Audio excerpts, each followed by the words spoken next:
한번 좀 보도록 하겠습니다.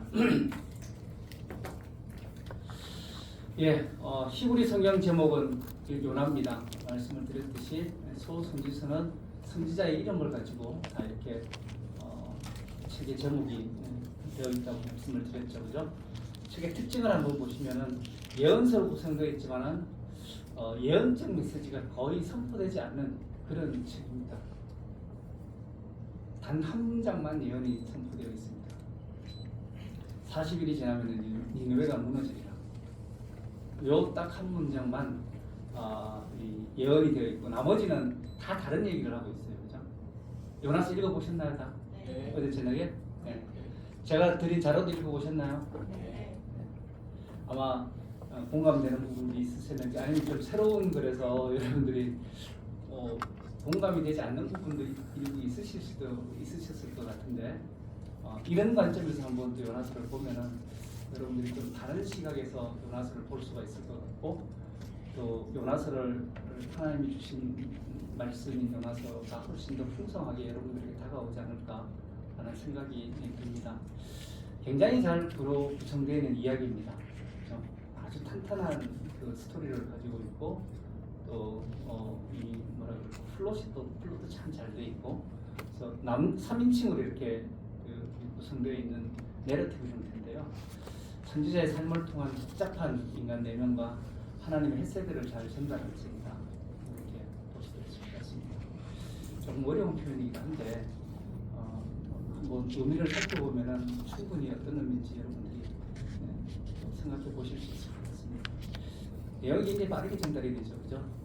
굉장히 긴박하게 상황들이 바뀌고 하지만 내용은 되게 단순합니다, 그죠? 그렇게 구성되는데 그러나 전달되는 메시지는 굉장히 다양한 메시지들이 많이 전달이 되고 있다고 보시면 될 것 같습니다. 전국을 찌르는 질문과 답변 그런 대화 형태가 형성되어 있고요. 또 2장 같은 경우는 시로 되어 있습니다. 기도문이지만 시의 형태로 되어 있고 이 시편에 있는 내용들을 많이 이렇게 좀 같이 믹싱이 된 그런 내용이고요.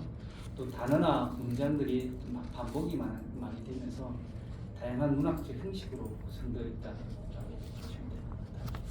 이런 어떤 형태를 이용하는 것, 이해하는 것은 되게 좋습니다. 그냥 히브리 언어로 보면은 그 2장 같으면 시 형태로 되어 있거든요. 그리고 사실 또 2장은 시로 읽어야 됩니다. 근데 그걸 그냥 산문으로 읽게 되면은 리얼한 감흥이 또 안 오죠. 시로 쓰였으면 시로 읽어야겠죠. 우리도 마찬가지로 시는 시로 읽잖아요, 그죠? 그렇게 보시면 좋을 것 같고요. 저자는 요나, 아미떼의 아들 요나다 이렇게 분명하게 제시하고 있습니다. 이 책에서의 이름 외에는 사실 요나가 잘 알려져 있는 정보는 거의 없고 다만 선지자라고 이렇게 표현되어 있죠. 북왕국 이스라엘의 선지자로 활동했음을 열왕기하 14장 25절에 보면 우리가 알 수 있고요. 근데 거기에 이제 아미떼 아들로 이렇게 묘사가 되어 있고 가데벨 이렇게 사람이다 이렇게 되어 있습니다. 가데벨은 나사렛에서 약 3마일 북동쪽 갈릴리 호수 아래에 위치되어 있는 그런 위치입니다. 보시면 되고요. 스불론 지파에 속해 있죠, 그죠? 그리고 여로보암 2세 통치 기간 동안에 살면서 선지자 예언을 했던 분이다. 이렇게 보시면 됩니다. 실제 예언자로 선지자로 활동했던 사람이라는 거예요. 선지자입니다. 근데 요나서를 읽으면서 선지자다운 면모를 여러분들이 발견할 수 있는 것들이 뭐가 있는지 한번 잘 발견해 보시면 좋겠다는 생각이 들어요. 요나의 뜻은 비둘기라는 뜻입니다. 이 평화와 순결과 연결이 되어 있고 또 뭐 성령과 많이 연관이 되어 있죠, 그죠? 홍수 심판할 때 물이 줄었는지 알아보기 위한 도구로 비둘기가 이렇게 사용이 되죠. 바위 틈 같이 은밀한 곳에 숨는 속성이 있다 그럽니다. 이 비둘기가. 그래서 어쩌면 다시스로 도망하고 있는 요나의 그 모습과 잘 연관되는 속성이 아닐까 그런 생각을 잠깐 해봤고요. 호세아가 이제 이스라엘을 비둘기로 이렇게 묘사하고 있는 부분인데 요나와 동시대 인물이 이제 호세아죠. 요나를 어떻게 보면 어리석은 비둘기와 동일시하는 그런 부분도 있는 것 같습니다. 에브라임은 어리석은 비둘기 지혜가 있어서 애굽을 향하여 부르짖으며 아스루로 가는구나.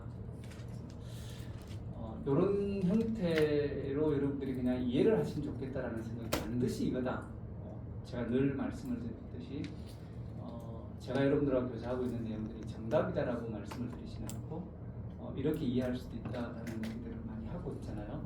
그래서 여러분들 그런 관점에서 보시면 될 것 같고 다른 견해를 가지고 있는 사람들도 있을 수 있다라는 부분에 대한 얘기를 말씀드립니다. 그래서 나름 저는 요나가 이제 비둘기라는 건데 좀 이렇게 평화와 순수하고 이런 의미보다는 약간 어리석고 고집장이 같은 이런 표현이 요나서와 잘 어울리지 않을까 이런 생각을 잠깐 해봤습니다. 여하튼 여러분들도 한번 요나서를 읽으면서 요나의 어떤 이름의 의미가 어떻게 투영이 되고 있는지를 보시는 것도 요나서를 읽으시면서의 한 묘미라고 생각이 됩니다. 이방에서 예언하라는 지시를 받은 유일한 선지자다 이렇게 볼 수 있을 것 같고요. 선지자 중에서 소명에 불순종한 유일한 선지자다. 가서 그 복음을 전하라고 하나님 말씀하시면은 예스 힘들지만 갈게요. 그래 가잖아요. 요나는 어떻습니까? No? 나 하기 싫어요. 그리고 물리적으로 행동으로 표현을 하고 있잖아요. 그죠? 그것도 거꾸로 갑니다. 반대로 갑니다. 이런 어떤 참 이렇게 특이한 그 요나서 내에 보면 이런 모습을 보여요. 아주 특이한 그런 선지자이면서 특이한 형태를 가지고 있는 모습들을 보면서 한번 나중에 생각을 해보면 좋겠습니다. 호세아, 아모스, 이사야, 미가와 거의 동시대 인물이다. 이사야, 미가는 약간 후대 인물일 것 같기도 하고요. 호세아, 아모스가 본격적으로 많이 활동했던 시대인 것 같아요. 말씀을 드렸듯이 북왕국 이스라엘과 관련된 선지자 중 하나라고 이렇게 표현했잖아요, 그죠? 아모스와 호세아 같은 경우는 실질적으로 북왕국 이스라엘에서 예언 활동을 했던 것들이 기록이 나와 있고, 요나는 그 당시에 활동했었던 시대의 사람이다라고 이렇게 되어 있고, 어쩌면 동일하게 영적으로는 굉장히 어두웠던 시기에 살았던 사람이다라는 거죠.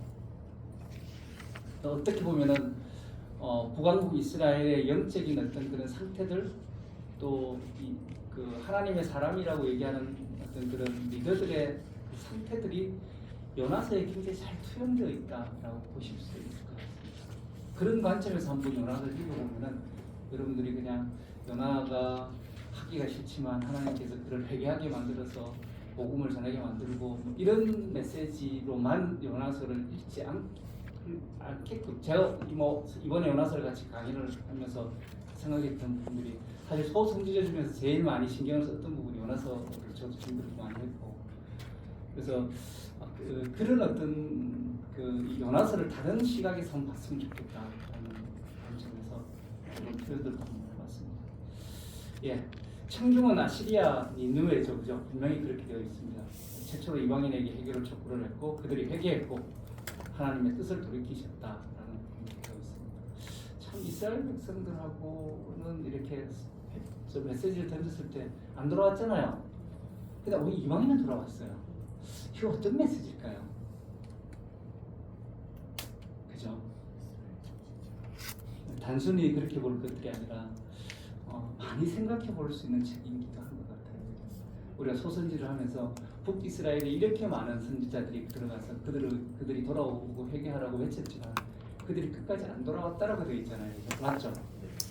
그래서 그럼에도 불구하고 하나님은 미래에 그들을 회복시킬 거라는 얘기를 또 은혜로 헤세드로 그렇게 하고 계시잖아요. 그런데 요나는 그렇게 했었을 때 돌아왔어요. 이건 어떤 의미가 있을까? 이런 것들도 한번 요나서를 읽으시면서 생각해 보실 수 있을 것 같아요. 그래서 실질적인 청중은 이스라엘과 유다일 것이다. 그들 자신들의 상태를 한번 돌아보고 회개를 권고하는 이런 메시지가 그들에게 다시 한 번 더 주어지는. 그래서 유대 전통과 전례에 따라 가지고는 이 대속제일 오후 예배 때 강독을 한답니다. 이 요나서를. 되게 중요한 의미인데 그들이 히브리인들이 요나서를 읽는다는 거예요. 히브리 요나서를 읽는 이유가 뭐냐면 자기 자신들에게 투영해서 읽는다는 거예요. 자기들의 현상을 보고 어쩌면은 우리가 그렇게 살지 못하는 것들에 대해서 그들이 대속제일에 다시 한 번 더 돌이키는, 또 생각해보게 하는 그런 문제죠. 그래서 예배에서 사용이 되고 있다는 것은 공동체의 자기 반성의 성격을 잘 드러낸다라고 볼 수가 있을 것 같습니다. 이런 관점에서 히브리인들은 요나서를 읽고 있는데 우리는 요나서를 어떻게 읽을 것인가 이렇게 한번 생각해 볼 수 있고 반문해 볼 수 있을 것 같습니다.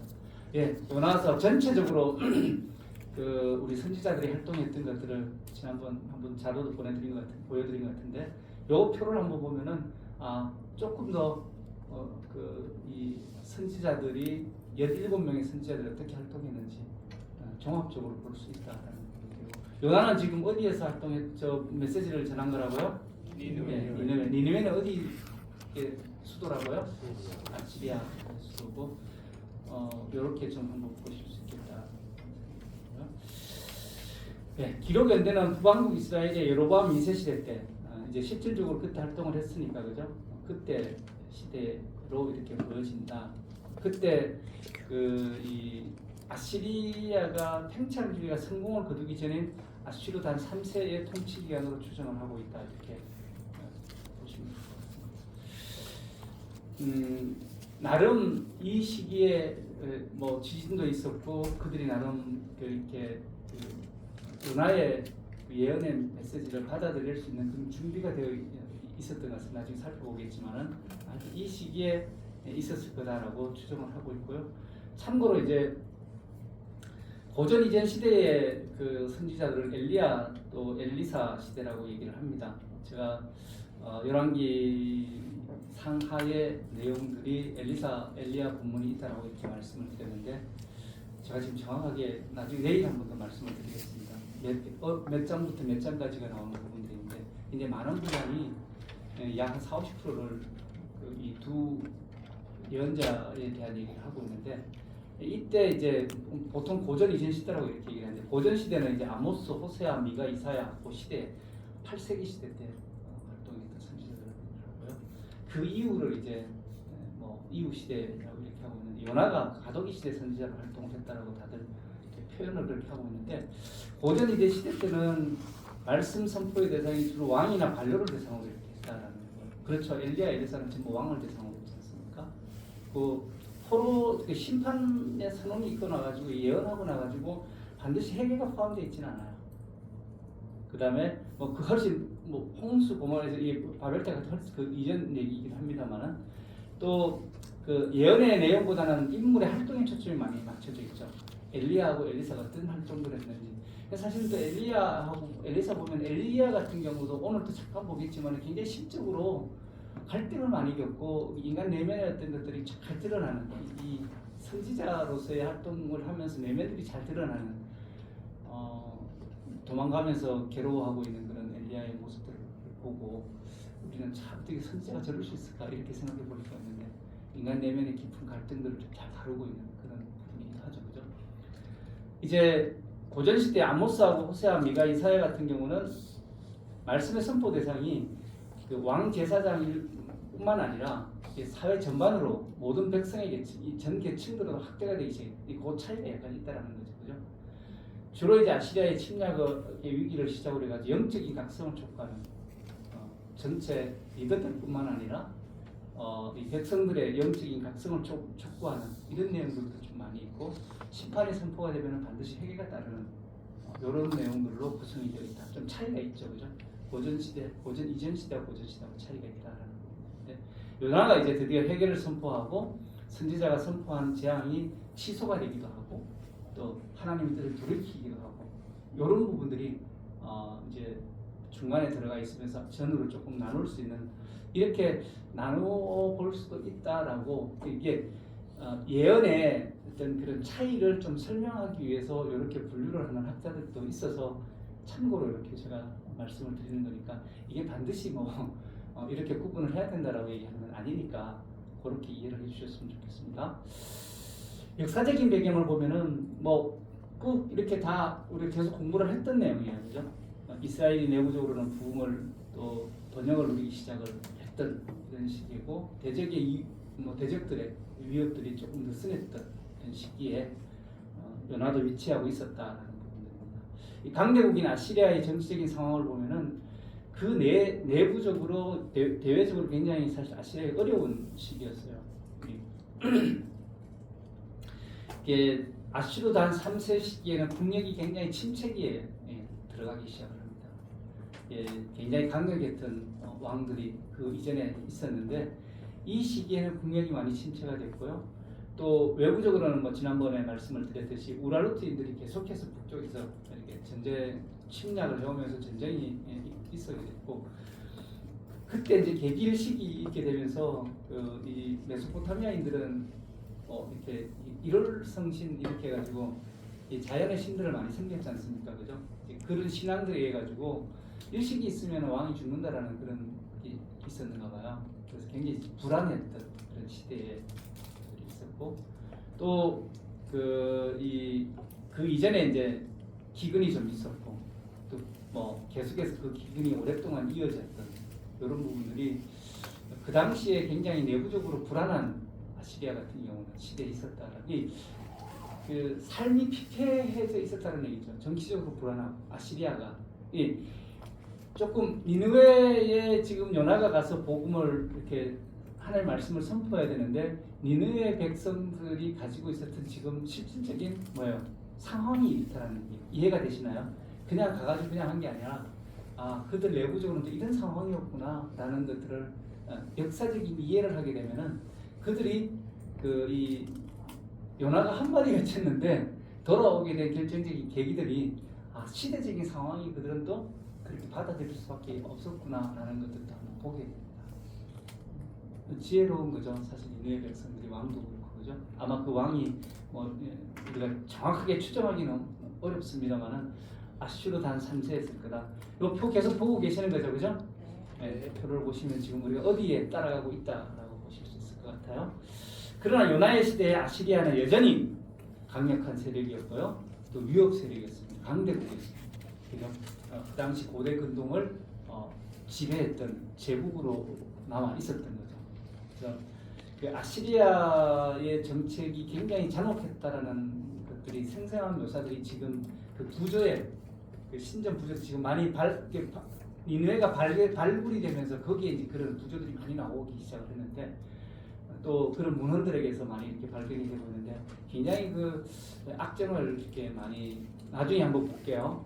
그러한 것들 때문에 여전히 이 유대인들은 이 이스라엘 사람들은 이 아시아인들 굉장히 두려워하는 그런 존재들이었다라는 겁니다. 항상 그들은 이 요나가 아시리아에 대해서 니느웨에 대해서 그렇게 취했던 것도 이해가 좀 돼요. 그냥 무조건 그냥 하나님 말씀했으면 들어야지 무슨 이렇게 볼 게 아니라는 얘기예요.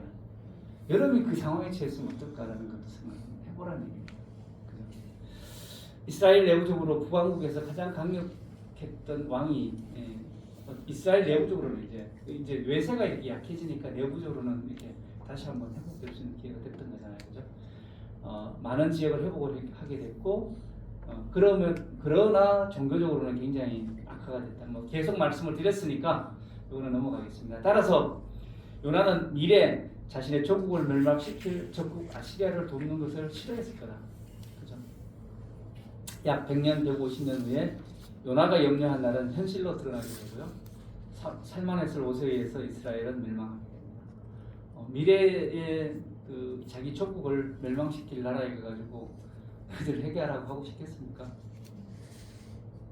일제 치하에 있으면서 우리 한국의 뭐라 그럴까 선지자가 일본에 그 동경에 가가지고 여러분들 곧 망할 거니까 회개하세요라고 부르짖는 것과 똑같은 거죠, 그죠? 한국에서야 부르짖을 수 있겠지만은 동경 가가지고 그 얘기요. 도쿄 가가지고 지금 여러분 회개하라고 부르짖는 것과 같은 거 누가 하나 하고 싶겠습니까?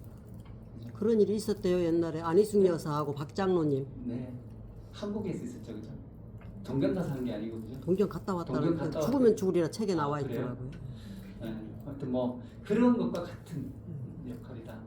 제가 저 죽으면 죽으리라 읽어본 게 한 40년 전에 읽어봐가지고 45년 전에 제가 중학교 때 읽어봐서 지금 다 잊어버렸습니다. 그렇게 좀 보시면 될 것 같고요. 뭐 그런 것과 비슷하다는 거예요. 니느웨 성에 대한 정보를 보시면은 아시리아의 수도는 최초는 니무롯에 있었다. 제가 말씀을 드렸죠. 그때 그 요나가 활동했던 시대는 니느웨가 수도가 아니었다라고 말씀을 드렸죠, 그죠? 그때는 니무롯이 이제 훨씬 이 남쪽에 있었던 니무롯이 이제 제도였고, 니느웨는 이제 티그리스강 동쪽에 위치해 있었고, 다 아시죠? 네. 지리 다 배우셨죠, 그죠? 네. 예, 제가 따로 지도 안 보여도 다 아시잖아요, 그죠? 그래서 아시리아의 가장 강력했던 도시, 오히려 니무롯도 있었지만은 이게 경제적으로 뭐 이게 우리나라 같으면은 서울이 있지만 또 부산 같은 경우도 굉장히 큰 도시고 이런 거로 보면 될 것 같아요. 뭐 이렇게 어쩌면 강력한 도시 중에 하나였다라고 보면 될 것 같고, 요나의 시대 니느웨가 아시리아의 수도는 아니었지만은 사르곤 왕의 721년, 705년 이때 통치 기간 중에 아시리아의 수도 중 하나가 되었다, 이렇게 보시면 될 것 같습니다. 사네리방 때에 이제 니느웨가 유일한 수도가 됩니다. 사네리방은 누구죠? 예, 이사야 시대 때, 그 이사야 시대라 그러면은 히스기야. 있잖아요, 그죠? 남유다 무슨 왕 때 히스기야 왕. 했죠? 예, 히스기야 왕 때. 그 이사야 36장, 37장 이렇게 돼 있죠, 그죠? 37장? 네, 36장, 37장이 자세하게 기록되어 있습니다. 웅장한 궁전이 있었고 사원이 있었고 운하와 정원이 있었다고 합니다. 성벽의 높이가 뭐 학자들에 따라 되게 달라요. 뭐 어떤 사람은 뭐 40m, 어떤 60m까지 보는 사람도 있고 30m 정도 된다라고 보고, 넓이가 한 15m가 돼서 뭐 전차가 3대, 4대가 나란히 달릴 정도의 굉장히 큰 크기다, 이 정도로 얘기를 합니다. 그래서 전차가 이렇게 4대가 그냥 쫙 달리고 있으면 굉장히 넓은 거리잖아요, 그죠? 그만큼 이 성벽 위의 넓이가 넓었다는 겁니다. 해자의 그 옆에 또 이렇게 성벽이 있고 성벽 밑에 그 굉장히 큰 해자를 펴잖아요, 그죠? 그게 이 호수 같은 걸 파는 것은 적국이 못 넘어오도록 넓이가 42, 깊이가 18m 정도 됐다, 이렇게 합니다. 요나 당시에는 사흘 동안 길을 걸을 만큼 하나님 앞에 큰 성읍이었고 좌우를 분별하지 못하는 자가 12만 명이었다, 이렇게 되어 있습니다. 실제 뭐 연구하신 분들을 보면은 이제 요 성은 이렇게 되어 있지만은 그 성 주변까지 다 하면은 굉장히 그 길었던 거라고 얘기를 하고, 성 하나만 보면 12km 정도 둘레가 이 정도 됐는데 그 둘레 전체를 하면은 한 90km 정도 됐다, 뭐 이렇게 얘기하시는 분도 있어서 아마 전체를 다 돌아오는 시간이 그만큼 됐을 거다, 이렇게 이해하는 것도 좋을 것 같습니다. 굉장히 하여튼 지금 발굴이 다 되고 있는 거죠, 그죠? 핵심 주제를 보면은 읽기에 따라서 다양한 각도에서 통찰력을 제공한다. 제가 이렇게 한 주제를 찾기가 참 어려워서 이렇게 잡아봤고요. 하나님의 보편적인 구원과 긍휼을 우리가 주제로 삼을 수도 있을 것 같습니다. 원수의 도시였던 니느웨도 멸망보다는 하나님께서 해결을 원하셨다. 이스라엘 백성에서 원수의 그 도시이긴 하지만 하나님의 입장에서는 다를 수가 있잖아요. 그 다음에 하나님의 절대적인 주권이 요나서의 중요한 주제다라고 그 피조 세계를 다스리는 모습이 굉장히 여러 곳에서 등장을 하고 있죠. 바다도 다스리시고 물고기도 다스리시고 이런 것들도 다. 그다음 나중에 박물관도 다스리시고 그런 것들을 통해서 하나님의 우주적이고 절대적인 주권을 얘기하고 있다. 또 해결을 얘기를 하고 있다. 이렇게 이방인들의 해결에 대한 얘기. 실질적으로 이방인들이 해결을 하죠. 선원들 제일 먼저 해결을 한 사람들이 누구죠? 선원들이 해결을 먼저 합니다. 그 다음에 니느웨 백성들이, 왕과 니느웨 백성들이 해결을 하고. 근데 요나의 기도에서 요나를 해결을 했을까요? 아니요. 책들 이 교재를 읽어봤으니까 아니요 그러는데, 예, 다들 그랬잖아요. 옛날에는 다 요나가 그때 해결했다라고 다들 알고 있지 않았습니까? 예, 그렇게 알고 있었죠. 예. 물고기 뱃속에서 해결했다라고 하는데 과연 해결했을까? 이런, 오히려 이방인들은 다 해결을 하고 있는데 정작 하나님의 선지자라고 얘기하는, 하나님의 예언자라고 얘기하는 선지자는 어떤 거야? 그게 어쩌면 하나님의 백성 이스라엘의 모습은 어떠했냐라는 거죠. 어떤 회개하지 않고 있었던 모습들을 굉장히 대비를 해서 보여주고 있잖아요. 인간의 편악함과 하나님의 마음, 이제 인간 내면적인 부분들 말씀을 많이 있다고 그랬잖아요. 선택된 나는 공동체, 난 선택된 사람이야. 그리고 하나님은 이스라엘 민족의 하나님이야. 라고 그들은 국한시켜서 생각을 했죠. 그죠? 이런 태도들이 이스라엘 백성들, 또 요나의 모습에서 그런 것들이 보였는데 과연 그런 모습이 하나님이 원하셨던 모습이었을까? 근데 인간 어떻게 보면은 그 요나를 중심으로 이스라엘 백성들의 태도는 늘 그러해 왔어요. 선지서를 보면 하나님께서 그걸 굉장히 많이 책망합니다. 예레미야 같은 경우 엄청나게 책망합니다. 너희들 성전이 너희들을 구원시켜주지 않는다. 예루살렘이 너희들 성전을 구원시켜주지 않는다라는 메시지를 굉장히 강하게 얘기합니다. 이런 것들을 한번 요나서에 이렇게 굉장히 다양한 주제들이 들어가 있다라고 보시면 될 것 같고, 기록 목적이 하나님의 관심과 사랑은 모든 민족에게 동일하게 적용되고 있다는 것을 보여주기 합니다. 그렇죠? 이스라엘은 제사장 나라의 위치에 있다라고 우리 출애굽기에 그렇게 얘기를 하고 있고요. 이방에 대해서 빛의 역할을 받은 언약의 민족으로 이렇게 하고 있는데 이들이 그 역할을 감당을 해야 되는데 마지막에 그 삐디기다가 이제 결국은 하게 되죠, 그죠? 짧게지만 또 그런 것들이 결국은 기록 목적 중에 하나다라고 이 글의 실질적인 수신자인 이스라엘 공동체의 완악한 모습을 인식시키게 하고 그들을 회개하기 위해서 하는 부분에서 위에 이제 주차 같은 내용들이 있고요. 결국 이스라엘을 향한 하나님의 자비와 은혜를 드러내신다. 오히려 회개해야 될 대상자들이 그들이 아닌가 이렇게 얘기를 하고 있다라는 겁니다. 이제 뭐 한편으로 보면은 잔인한 니느웨 사람들이 회개할 때 용서하셨다 그러면은 하나님의 친백성이었던 이스라엘에 대한 진노도 우리가 회개하면은 충분히 경감되고 용서해 주시지 않겠냐라고 이스라엘 백성들은 생각해 볼 수도 있지 않나. 이스라엘을 향해서 이스라엘인들이 받아들일 때는 그렇게 볼 수도 있었다라는 겁니다. 조금 이해하시죠, 그죠? 그들의 관점에서 보면은 예. 이슈상입니다. 요나서를 해석하는 세 가지 견해가 있습니다.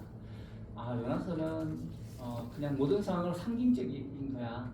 풍류적으로 해석하고 알레고리로 해석을 합니다. 그래서 요나는 이스라엘이고요. 다시스로 도망하는 이스라엘의 불순종이고 물고기 뱃속에 있었을 때는 70년 바벨론 포로 생활이고 토해낸 것은 포로의 기한이다. 뭐 이렇게 알레고리로 해석을 하시는 분들도 있습니다. 근데 상징적으로 보기엔 너무 정확한 내용들이죠. 그리고 자세하게 표현되어 있고 밀접하게 사실과 연관되어 있는 것들이기 때문에 우리가 꼭 풍요적으로 해석을 해야 될까? 풍요적으로 해석을 할 수도 있어요. 성경은. 그런데 많은 성경이 풍요적으로 해석하는 것보다는 있는 뭐 특히 환상 같은 경우도 풍요로 해석할 것이 아니라 환상이 가지고 있는 상징적인 의미들을 보는 게 중요한 거죠. 그렇게 좀 봤으면 좋겠다. 그래서 비유적인 해석이다. 이스라엘 민족이 굉장히 온색한 민족이었다라는 것들을 폭로하기 위해서 기록했다라는 그런 견해도 있습니다. 이 이야기를 통해서 이스라엘에게 그 국수주의를 좀 버려라. 이게 편협된 국수주의의 어떤 그런 성향들을 좀 버리라라는 교훈을 주기 위해서 기록했다라고 보시는 분도 있습니다. 근데 이제 구약에서 비유의 특징 같으면은 한 가지 중심 주제를 가지고 또 거기에 반드시 또 해석이 따라옵니다. 근데 요나서는 굉장히 사장이 긴 내용들이 있고 해석이 없어요. 그래서 이거를 꼭 비유적인 해석이라고 보기도 쉽지는 않습니다. 그래서 실질적인 어떤 인물에 의한 역사적인 해석으로 봐야 된다라고 뭐 이게 주류적인 해석이기도 하고 이렇게 볼 수가 있는데 이제 역사적인 해석이 좀 부인되는 이유가 큰 물고기에서 구출을 받잖아요, 그죠? 그리고 나중에 회개할 때 보면 짐승들까지 뭐 베옷을 입혀가지고 회개를 시켰다 이런 표현들도 있고 니느웨 전체가 어떻게 회개가 가능하냐라는 거죠, 그죠? 그래서 영적 부흥에 대한 세속적인 역사가 실질적으로는 없었을 거다 이런 거죠. 어떻게 그렇게 잔인한 아시리아가 이렇게 할 수가 있고 또 그 이후에 잔인하게 세계를 정복했던 이런 모습들이 드러나는데 어떻게 그럴 수 있을까라는 얘기 때문에 역사적인 해석을 부인하는 부분들도 있는데 실제 큰 물고기에 삼켜졌다가 살아난 사람들에 대한 보고도 꽤 있었다 그러더라고요. 뭐 이게 제가 정확하게 지금 자료를 드리지는 못하지만 한번 찾아보시면 있을 거예요. 또 아슈르단 3세 통치 기간에 제가 쭉 우리 역사적인 상황들을 보면서 살펴봤지만은 기근과 지진이 있었고 또 계기인식도 그때 있었다라는 거죠. 그래서 충분히 그 시기에 그들의 백성들이 받아들일 수 있는 역사적인 이 백그라운드가 있었다, 배경이 있었다라는 부분들에 대한 얘기를 하고 있고요. 요나는 역사적인 인물로 실질적으로 활동한 걸로 나오죠, 그죠? 그래서 역사적인 사실로 유대인들은 다 간주를 하고 있습니다. 예수님도 요나가 실질적으로 있었다는 역사성을 인정을 하고 계시죠. 요나서를 인용을 하셔서 그렇게 하고 있는 것들이 있고, 이렇게 좀 이제 물고기 배 속에 있었던 부분들에 대해서는 예수님께서 장사 지내실 거다라는 삼위에 대한 예화로 좀 말씀을 하셨고, 니느웨가 해결된 것들에 대해서 당시의 믿음이 없음을 경고하는, 그때 니느웨도 회개했는데 너희들은 왜 회개하지 않느냐라는 그런 경고의 말씀으로 예수님께서 쓰셨다라는 겁니다. 이런 것들을 봤을 때 실질적으로 우리 요나서는 역사적으로 실제 했던 인물로 해석을 하는 것이 좋겠다, 그런 시각입니다. 3분 남았네요. 하는 데까지 하겠습니다. 요나서 읽을 때 주의사항이 뭐냐?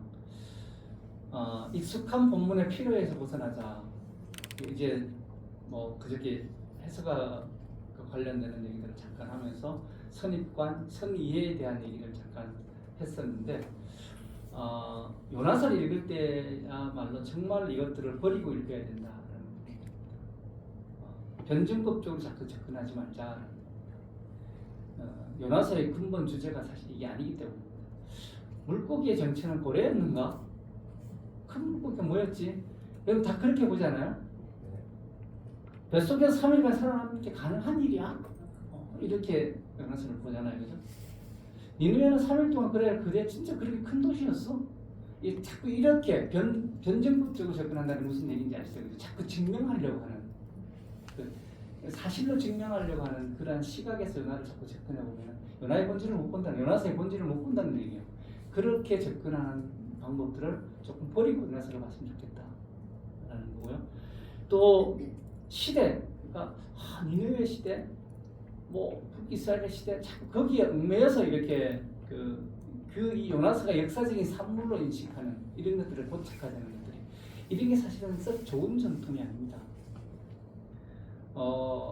19세기, 18세기, 19세기, 특히 20세기까지 해서 그 성경을 바라보는 이 시각들이 굉장히 비평 중심으로 이렇게 성경을 바라보기 시작을 했고, 그때 성경을 읽을 때 성경을 굉장히 논리적으로 분석해서 보려고 했었어요. 역사적인 사실이지 아닌지 이렇게 접근하고, 역사적인 사실이 아닌 것 같으면 인정하지 않고, 역사 비평이라고 얘기를 하는데 크게 보면은 나중에 교회에서 할 때 좀 공부를 하셨으면 좋겠는데, 역사 비평적인 관점에서 성경을 보기 시작하면은 굉장히 많은 것들을 놓칠 수가 있습니다. 물론 그 중요합니다. 말씀을 드렸듯이 역사적인 배경이 뭐였고, 사회적인 환경이 어떻고, 정치적인 특성이 어떻고, 제가 중요하다고 말씀을 드렸죠. 중요하지 않은 건 아니지만 그 관점에서만 읽게 되면은 많은 것들을 놓치게 된다는 겁니다. 하나님의 말씀이기 때문에 그것이 가지는 의미의 확장 능력이 굉장히 시간과 공간을 뛰어넘는 영적인 진리를 담고 있다는 것들을 놓치기 쉽다는 겁니다. 그렇게 됩니다. 뭐 사실 우리가 이제 8세기의 그 배경에서 이제 기원전 8세기경의 배경에 읽을 때도 요나서는 굉장히 이 역사적인 어떤 정보나 서술보다는 인물들의 행동과 반응에 초점해서 읽을 수도 있죠, 그죠? 충분히 그렇게 있어요. 배경이 그러니까 거기에 너무 명월되면은 실질적으로 이것들을 놓치게 된다는 거예요. 그래서 인물의 행동과 대화, 반응으로 굉장히 가득하기 때문에 인간의 내면적인 성품과 본성에 대한 통찰을 효과적으로 제시해 줄 수 있다. 역사적으로만 볼 것이 아니라 이런 관점에서 봤으면 좋겠다라는 얘기를 하는 거예요. 거기에 너무 매몰되기 시작하면은 이런 것들을 못 본다는 얘기입니다. 이해가시죠? 무슨 말씀인지. 요나서를 읽을 때 이런 것들을 주의하셨으면 좋겠다는 거거든요. 네, 세 번째부터는 10분 쉬고 하겠습니다.